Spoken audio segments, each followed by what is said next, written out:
what's going to happen ahead of the Cowboys in the draft. Or we don't know at all, and people are just guessing. And they're just professional guessers. I'm trying to think of the last prospect who everyone honed in and locked in on as much as Tet McMillan right now at 12. For the Cowboys specifically? Yeah. Like where everyone's like, that's who we want. That's the pick.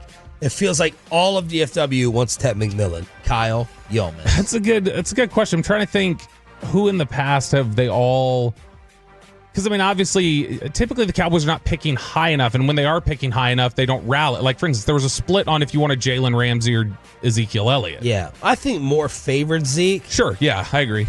But it was a case of, like, it wasn't unanimous. It feels pretty unanimous that people want Tet. Tyler Guyton, no. Mozzie Smith, no. Tyler Smith, no. Micah Parsons, no.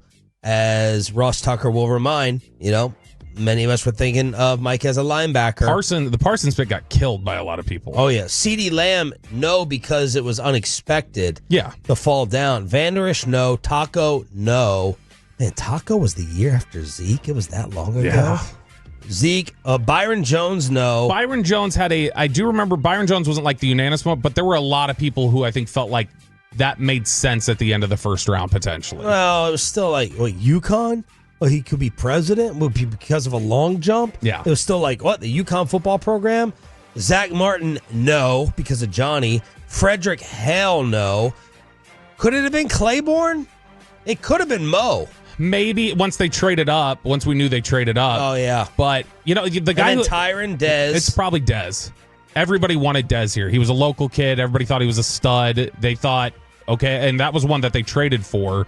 Like, they made the move back to get him, but this is the most unanimous I've seen it. People love Tet, and I think it's because I think there was a little bit of a rally, and it felt like when they took Taco Charlton, there was a little bit of a rallying around TJ Watt, but there were still some who weren't sure about how he projected as a pure edge rusher. So I don't think that one was even unanimous, because there were some people who wanted, like, Kevin King, the corner from Washington. But yeah, Tet, I think right now everybody just feels like your biggest blinking light right now, for me anyway, and I think for a lot of fans, it's receiver 2. You don't have enough weapons right now. And wide receiver 2 is such a big need. If there was a realistic chance for Genty to get there, Genty feels a little bit like CD this year, where it's like, yeah, if he gets to us, we'd love him. Yeah. But he's not going to get to us. And it makes a bunch of sense. Some text from the totals on the fan text, 877-881-1053. 469 says a lot of Cowboys fans wanted Claiborne. Some saying Bijan, who went to the Falcons. 817 said that. And then 817 also brought up Patrick Surtain. A lot of Cowboys wanted Patrick Surtain in that draft. You know who everybody, it felt like, rallied around when they ended up they got CD, but it felt like that year a lot of people rallied around, please K-Lavon Chason, the edge rusher from LSU. Please get Chase on there. That would be such a dream. And then he got down there and they didn't pick him. I remember, Laquan Treadwell. People like Treadwell. That was a former employee favorite here. And then Sharif Floyd. I remember a lot of Sharif Floyd hype. Yeah, Sharif Floyd. And that was 13. That was the Frederick draft, I think, was that one. But, yeah, there's a lot of rallying around Tet McMillan right now. I think if Tet McMillan's there, that's who they're picking. If he's there at 11, they'll pick McMillan. Or 12, then they'll pick McMillan. It's just a question of, can he get down there? It felt like for a long time, early on in the draft process, McMillan was almost in every mock selected 4th to the Patriots. Everybody kept putting McMillan top 5, slam dunk. And then we had talked about this dynamic that had come out that was really weird of him sort of sliding in all these mocks. And some people Kuiper was putting him like 25, and he was getting pushed way down the board. And it's like, what the hell's happening here? Why are people talking about him like this at this point? Is it fatigue? What could be happening? Now it feels like the tide is turning this week again, and you're starting to see, all right, there may have been some people blowing smoke, because now the question again seems to be, can Tet get there? That's Nick Harris. His dream scenario is Tet McMillan, and Nick had said that he doesn't. Told us during Draft 101, he's like, Tet's the dream. I'm not confident Tet's getting there. Oh, and that's something that you have to examine now. So let's see if Tet McMillan gets down the board to you in this mock draft from ESPN. It's the top 10 picks, and then you've got San Francisco, then Dallas. But of the top 10 picks, Matt Miller had talked to just various scouts across the NFL for ESPN and had asked them, hey, Titans on the board, who do they pick? And then moved on to the next one and said, hey, this player's off the board, Cleveland, who do you think they pick? So basically just polled people from around the league who work in personnel departments to get their sense of where teams might have guys. So the number one pick, the Titans, an AFC East area scout projects Cam Ward, quarterback, Miami. Everybody feels like they've settled on that. The question had been, would Tennessee deal the pick? It just feels like now they're going to take him is likely what they'll do. The number two pick, Cleveland Browns. Again, another one that's picked up a lot of steam in the last week and a half, 2 weeks. Travis Hunter, receiver / cornerback from Colorado. They've talked about in Cleveland that they would play him at receiver to start. So more and more people, I got to give Ryan Broaddus credit. Well, ultimately the games will decide. But Broaddus was the first one I really heard hammer that he thought he was a better receiver than corner, and now you're starting to hear a lot more of it. Yeah, it's still raw at both, and I think he could sharpen himself to be really good at either. His ceiling as a route runner is really, really high. He's not a technician yet. Similarly, his ceiling as a lockdown corner is really, really high. He's not a technician yet. He wins on a lot of just his athletic ability. Third pick in the draft, the Giants. The projected pick from an AFC North area scout says Abdul Carter, edge rusher, Penn State, not Shador Sanders. The scout said, easy decision. Sure, in a perfect world, we'd wish this would align a little better with a more immediate and glaring need on the roster, but we'll take the blue chip talent and rest easier for it. Are you more upset that the Giants get Hunter, Carter, or Shador? I would be... Choppy would say Shador just because he's a quarterback. It's a good question. Probably, I think the most pro-ready game wrecker is probably Carter, and he might be third on the list for me in terms of concern.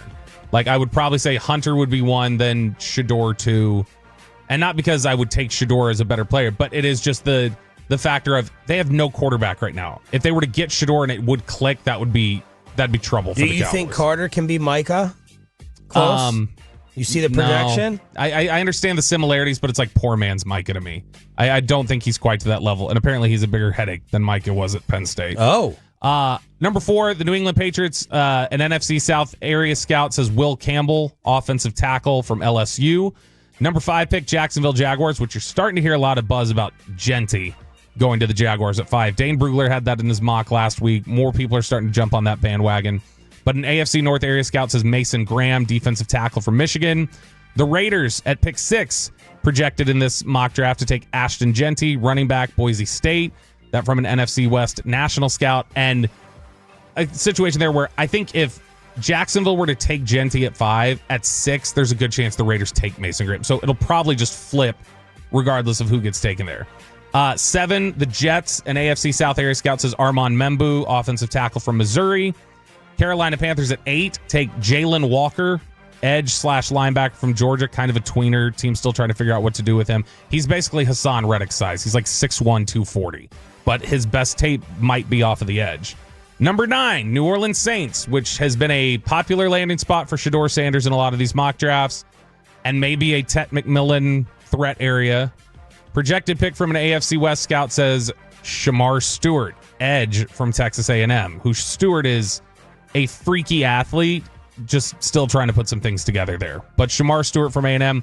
And then 10, the Chicago Bears select Will Johnson, cornerback from Michigan, projected from an NFC South area scout. So that would leave Tet McMillan still on the board when the 49ers come up to pick.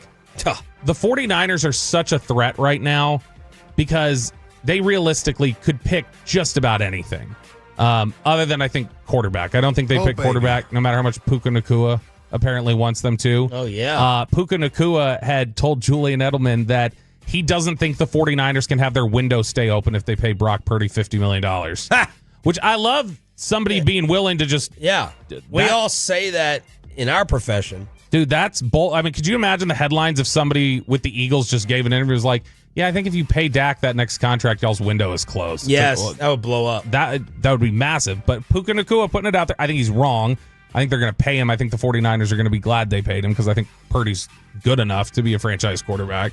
Oh, you think yeah, I'd have Purdy in the top 10.